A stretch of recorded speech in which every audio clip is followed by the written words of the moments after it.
হে আল্লাহ, দুনিয়ার প্রতিটা আঘাত আমার মনকে বারবার ব্যথিত করেছে।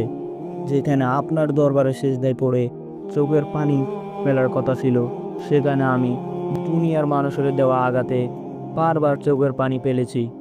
বারবার আমার মন ভেঙেছে মানুষের কটু কথায়। নিজেকে তখন বড্ড একা মনে হয়েছিল। ভেবেছিলাম আপনিও আমাকে পরিত্যাগ করেছেন, কিন্তু পবিত্র কোরআনে আপনার বলা সেই কথাটা মনে পড়ে গেল।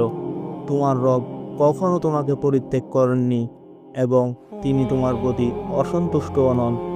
আমি সব সময় ভুল পথেই ছিলাম এবং আপনাকে চিনতে পারিনি। হে আল্লাহ, আমি আপনার এক অসহায় দুর্বল হৃদয়ের বান্দার। আমি আপনার ভালোবাসা পেতে চাই, আপনার সন্নিকটে যেতে চাই, যেন দুনিয়ায় কোনো শক্তি আমাকে আঘাত করতে না পারে।